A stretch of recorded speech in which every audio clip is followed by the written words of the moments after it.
आज की वीडियो में हम इक्विटास आज की वीडियो में इक्विटास स्मॉल फाइनेंस बैंक के बारे में बात करने वाली है। ये बेसिकली स्मॉल फाइनेंस बैंक है और बैंकिंग सेक्टर से बिलोंग करता है। स्मॉल फाइनेंस बैंक वो होते हैं जो छोटे लेवल पे काम करते हैं, जैसे पीएनबी है, ये कॉर्पोरेट बैंक है, ये किसी को भी लोन दे सकता है। लेकिन स्मॉल फाइनेंस बैंक होते हैं ना, वो केवल छोटे स्तर के लोन दे सकते हैं, जैसे छोटी कंपनी एमएसएमई होगी, एमएसएमई होगी और लघु उद्योग में जितने लोग काम करते हैं, या फिर होम लोन हो गए, या इस प्रकार के लोन प्रोवाइड करता है। तो आइए अब इस कंपनी के कुछ फंडामेंटल और टेक्निकल देखते हैं।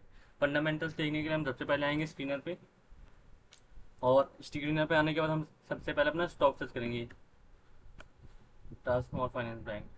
तो ये आपको ऐसा सा कुछ इंटरफेस दिखेगा और ये आपको इतने रेशियो दिख रहे होंगे। अगर आपको ये सारे रेशियो नहीं दिख रहे हैं तो आपको यहाँ पे एडिट के सेक्शन में आके यहाँ पे ऐड कर लेने हैं, वन बाय वन सर्च करके। तो अब हम देख लेते हैं इसके फंडामेंटल्स क्या बोल रहे हैं। करंट प्राइस इसका 92 का है, ग्राम नंबर इसका 85 का है। ग्राम नंबर के हिसाब से ये अभी ज़्यादा दूर नहीं है, मतलब स्टॉक अंडर वैल्यूड है। स्टॉक भी 13 का है, इंडस्ट्री भी 12.5 का। तो पी रेशियो के हिसाब से इंडस्ट्री भी है वो अंडर वैल्यूड है, स्टॉक भी अंडर वैल्यूड है। 1% का डिविडेंड दे रही है, मतलब कंपनी प्रॉफिटेबल है। डेप्ट टू इक्विटी 5% का है, लेकिन जनरली हम बैंकिंग और फाइनेंस के सेक्टर में डेप्ट टू इक्विटी का रेशियो नहीं देखते, क्योंकि जनरली जितने भी बैंक होते हैं उन पे काफ़ी बड़े बड़े लोन होते हैं, तो इसको नेगलेक्ट कर देंगे। विच उसकी स्कोर रहेगा, मतलब लॉन्ग टर्म के लिए fit battery. Return on equity 15% का है। रिटर्न ऑन कैपिटल इम्प्लॉयड 10.1% का, मतलब ये भी एक प्लस पॉइंट है। और इनका नेट कैश फ्लो वो 2264 करोड़ का है टोटल। और इनके टोटल ऑपरेटिंग ब्रांचेस इनकी टोटल ये 18 स्टेट्स में काम करती हैं, जिनमें इनका मेन बिजन तमिलनाडु, महाराष्ट्र और कर्नाटका से आता है। और ये इनका वो है लोन रेशियो की, किस किस चीज़ में कितना कितना लोन दिया। जैसे छोटे छोटे बिजनेस यानी स्मॉल एसएमईज, एमएसएमईज को 32% पार्ट गया है इनके लोन का। व्हीकल फाइनेंस में 25%। माइक्रो फाइनेंस मतलब छोटे छोटे, जैसे किसी को पर्सनल लोन लेना होगा तो उसमें आता है माइक्रो फाइनेंस। हाउसिंग फाइनेंस मतलब हाउस लोन। और स्मॉल एंड इंटरप्राइजेस फाइनेंस मतलब जैसे किसी को छोटी कंपनी भी स्टार्ट ही करनी है तो उनके लिए आता है ये सेक्शन। बाकी अदर से इन्होंने डिस्क्लोज नहीं किया। तो अब ये तो हो गए इनके फंडामेंटल्स। अब ये देख लेते हैं इसका प्राइस एक्शन क्या कह रहा है। अभी आप इस देखेंगे, इसका 200 डीएम इसका 95 के आसपास आ रहा है, और 97 के पास आ रहा है इनका 50 डीएम। मतलब ये इनके डेली मूविंग एवरेज के हिसाब से भी अभी ये अंडर वैल्यूड है, मतलब इसमें परचेज अपॉर्चुनिटी अभी के हिसाब से सही है। और पी रेशियो भी देख लेते हैं, इसका P ratio all over the time क्या कह रहा है।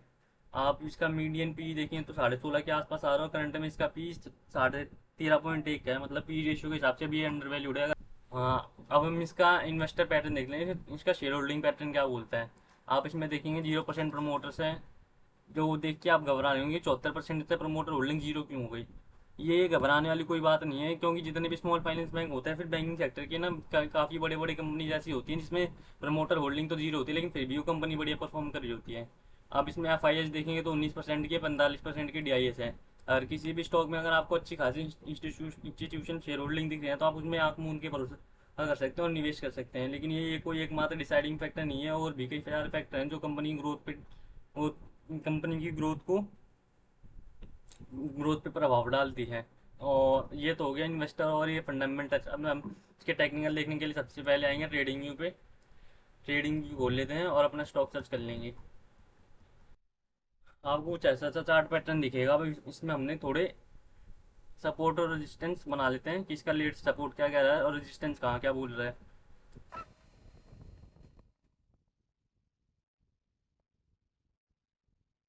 ये तो हो गया इसका डेली सपोर्ट और रेजिस्टेंस। एक बार हम इसको वीकली चार्ट पे भी देख लेते हैं, वीकली चार्ट इसका क्या बोल रहा है। आप जैसा कि आप देखेंगे वीकली चार्ट पे इसने अभी हाल फिलहाल में एक नया ऑल टाइम हाई बनाया था, हाँ, 115 के आसपास। और अभी इसका करंट प्राइस देखेंगे तो 20% की गिरावट है। किसी भी फंडामेंटल स्ट्रॉन्ग स्टॉक में अगर आपको इतनी गिरावट दिख रही है ना ऑल टाइम अभी लेटेस्ट हाई से, तो आपके लिए एक बाइंग अपॉर्चुनिटी होती है, आप उसमें बाय ले सकते हैं।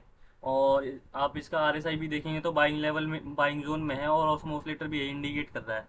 और ये डेली बेसिस पे भी देख लेते हैं हम, डेली बेसिस पे इसका क्या कहता है। डेली बेसिस पे भी आप देखें तो 35 का आर एस आई स्कोर है।